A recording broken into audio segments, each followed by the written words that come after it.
ବିଜୁଳି ସର୍ଟ ସର୍କିଟ୍ରୁ ଦୁଇ ପରିବାରଙ୍କ ଘର ପୋଡ଼ି ପାଉଁଶ। ସର୍ବସ୍ୱ ହରାଇ ଗ୍ରାମ ସରପଞ୍ଚଙ୍କ ଘରେ ନେଲେ ଆଶ୍ରୟ। ଅନୁଗୁଳ ଜିଲ୍ଲା ବରପାଳ ବ୍ଲକ ବରପାଳ ପଞ୍ଚାୟତର ନରେନ୍ଦ୍ରପୁର ଗ୍ରାମରେ ଆଜି ଅପରାହ୍ନ ସମୟରେ ବିଜୁଳି ସର୍ଟ ସର୍କିଟ୍ରୁ ଦୁଇ ପରିବାରଙ୍କ ଘର ପୋଡ଼ି ପାଉଁଶ ହୋଇଯାଇଛି। ସୂଚନା ମୁତାବକ ଆଜି ଅପରାହ୍ନ ସମୟରେ ପ୍ରମିଳା ଗଡ଼ନାୟକ ଓ ନର୍ମଦା ଗଡ଼ନାୟକଙ୍କ ପରିବାର ରୋଷେଇ କରି ଘରେ ଟିଭି ଦେଖୁଥିବା ବେଳେ ବିଜୁଳି ସର୍ଟ ସର୍କିଟ୍ ହୋଇ ତାର ଗୁଡ଼ିକ ନିଆଁ ଧରିଥିଲା। ପରିବାର ଲୋକେ ଭୟରେ ଘର ବାହାରକୁ ଦୌଡ଼ି ଆସି ପଡ଼ୋଶୀ ଲୋକଙ୍କୁ ଡାକ ପକାଇଥିଲେ। ସେ ସମୟ ମଧ୍ୟରେ ଚାଳଘର ନିଆଁ ହୁତୁ ହୁତୁ ହୋଇ ଖୁବ୍ ଜୋରରେ ଲାଗିଯାଇଥିଲା। ପଡ଼ୋଶୀ ଲୋକେ ନିଆଁ ଲିଭାଇବାକୁ ଉଦ୍ୟମ କରିବା ସହ ବରପାଳ ଦମକଳ ବାହିନୀକୁ ଖବର ଦେଇଥିଲେ। ଦମକଳ ବାହିନୀ ଘଟଣାସ୍ଥଳରେ ପହଞ୍ଚି ଗ୍ରାମରେ ବଡ଼ ଅଗ୍ନିକାଣ୍ଡରୁ ରକ୍ଷା କରିଥିଲେ। ହେଲେ ନର୍ମଦା ଗଡ଼ନାୟକ ଓ ପ୍ରମିଳା ଗଡ଼ନାୟକଙ୍କ ଘର ସମ୍ପୂର୍ଣ୍ଣ ପୋଡ଼ି ପାଉଁଶ ହେବା ସହ ପିନ୍ଧା ବସ୍ତ୍ର, ପିଲାମାନଙ୍କ ପାଠପଢ଼ା ବହି, ଶିକ୍ଷାଗତ ଯୋଗ୍ୟତା ପ୍ରମାଣପତ୍ର, ସୁନା ଗହଣା, ଘରେ ରଖିଥିବା 1 ଲକ୍ଷରୁ ଊର୍ଦ୍ଧ୍ୱ ଟଙ୍କାର ଆସବାବପତ୍ର ପୋଡ଼ି ପାଉଁଶ ହୋଇଯାଇଛି। ଘଟଣାସ୍ଥଳରେ ପଞ୍ଚାୟତ ସରପଞ୍ଚ ଅନୁସୟା ଗଡ଼ନାୟକ ପହଞ୍ଚି କ୍ଷତିଗ୍ରସ୍ତ ପରିବାରଙ୍କୁ ସମବେଦନା ଜଣାଇବା ସହ ସମସ୍ତ ସାହାଯ୍ୟ ଯୋଗାଇବା ସହ ପ୍ରଶାସନ ପକ୍ଷରୁ ସହାୟତା ପାଇଁ ଆହ୍ୱାନ ଜଣାଇଛନ୍ତି। Bureau report, Odisha 24 news. Prajnaparamita ଗଣନା ଆଜି ନିଆଁ ଲାଗିଲା କ'ଣ କେମିତି ସବୁ ପଡ଼ିଗଲା, କ'ଣ କେମିତି ହେଇଛି ଘଟଣା? ଟିଭି ଲାଗୁଥିଲା, ଦେଖୁଥିଲୁ, ସମସ୍ତେ ଘରେ ଥିଲେ। ଆଉ ସର୍ଟରେ ନିଆଁ ଲାଗିଗଲା, ଘର ପୋଡ଼ିଗଲା। ଆମେ ଘରେ ଥିଲୁ, ତାପରେ ବାହାରକୁ ଆସିଲୁ। କ'ଣ କ'ଣ ସବୁ ପଡ଼ିଯାଇଛି? ଡ୍ରେସ୍ ପତ୍ର, ମୋ କାଗଜପତ୍ର, ପାଠପଢ଼ା ସାର୍ଟିଫିକେଟ୍ ସବୁ ପୋଡ଼ି ଯାଇଛି, କିଛି ବି ନାହିଁ। ଏବେ ସାର୍ଟିଫିକେଟ୍ ଆପଣ ମାଗିବେ କେଉଁଠି କ'ଣ କରିବେ?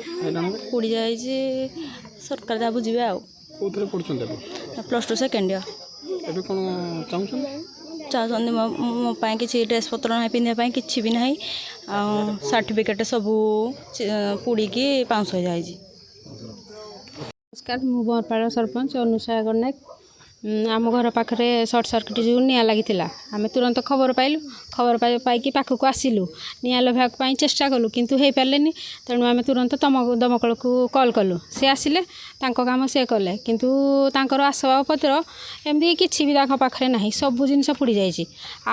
ମୋ ତରଫରୁ ଯାହା ବି କରିବା କଥା ମୁଁ କରିବି, ସେମାନଙ୍କୁ ଯାହା ସାହାଯ୍ୟ କରିବା କଥା ମୁଁ କରିବି, କିନ୍ତୁ ସରକାରଙ୍କୁ ବି ମୋର ନିବେଦନ, ତାଙ୍କୁ ଯଥାଶୀଘ୍ର ସାହାଯ୍ୟ କରନ୍ତୁ, କିଛି ସହାୟତା ରାଶି ବି ଦିଅନ୍ତୁ। ସେମାନେ କ'ଣ ଖାଇବେ, କେମିତି କ'ଣ ପିନ୍ଧିବେ, କେଉଁଠି ରହିବେ, ସେଥିପ୍ରତି ସରକାର ଧ୍ୟାନ ଦେଲେ ଆମେ ବହୁତ ଖୁସି ହେବୁ। ଆମର ରୋଷେଇ କରୁଥିଲୁ, ଟିଭି ଲାଗିଥିଲା, ଆଉ ସେଇଠୁ ସର୍ଟ ହେଲା ନା, ସେଇଥିରେ ଲାଗିଗଲା ଚାଳ ଘର। ଘରେ କେତେ ଜଣ ଥିଲେ? ଘରେ ଆମେ ସମସ୍ତେ ଥିଲୁ, ଖରାବେଳ ଟାଇମ୍ ସମସ୍ତେ ଘରେ ଥିଲୁ। ଯେତେବେଳେ ନିଆଁ ଲାଗିଲା ସବୁ ବାହାରି ଆସିଛୁ ବାହାରକୁ। କେତେ ସମୟରେ ନିଆଁ ଲାଗିଲା? 2:15 ସର୍ଟ ସର୍କିଟ୍ରେ ଲାଗିଲା। ହଁ, କ'ଣ କହିବେ ସରକାରକୁ? ମୋତେ ଦେଖୁଛନ୍ତି, ଆପଣ ସବୁ ଦେଖିକି ଯାଉଛନ୍ତି। ଆଉ ମୁଁ ତ ପିନ୍ଧିଲା ବସ୍ତ୍ର ବି ମୋର ନାହିଁ, ଦେଖୁଛନ୍ତି। ଆଉ ସରକାରଙ୍କୁ ସେଇଆ ମୁଁ ମୋତେ ନିବେଦନ କରୁଛି, ମୋତେ ଯାହା ହେଲେ କିଛି ସହାୟତା ମିଳୁ। ଆଉ କ'ଣ କ'ଣ ସବୁ ପଡ଼ିଯାଇଛି? ସବୁ କିଛି ନାହିଁ। ମୋ ଡକୁମେଣ୍ଟ, ମୁଁ ଘର ଆଜି ଯେଉଁ କରିବି, ଛାତ ପକାଇବି ବୋଲି ମୋତେ ଗଭର୍ଣ୍ଣମେଣ୍ଟରୁ ବି ଘର ମିଳିଥିଲା।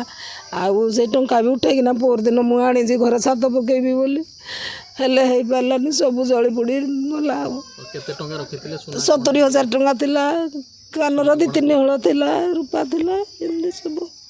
ଏବେ ସରକାର କ'ଣ କହିବେ? ସରକାର ସେଇଆ ଯଦି ଦୁଃଖ ବୁଝିବେ। ନର୍ମଦା ଗଡ଼ନାୟକ। କ'ଣ ହେଇଛି ଘଟଣା? କେତେବେଳେ ଘଟିଲା? 2:15 ବେଳକୁ ଘଟିଲା ଆଉ ଘଟଣା। ଆଉ ଆପଣ କ'ଣ କରୁଥିଲେ? ମୁଁ ରୋଷେଇ କରିଦେଲି ଯେ ନିଆଁ ଟିକେ ଲାଗିକିନା ଯେଉଁ ସର୍ଟ ମାରିଗଲା। ଟିଭି ଲାଗୁଥିଲା, ସର୍ଟ କହିଲା, ତାର ସହ ପୋଡ଼ିକିନା ଘରଟା ପୋଡ଼ିଗଲା। କ'ଣ କଲେ ଆପଣ ସାଙ୍ଗେ ସାଙ୍ଗେ?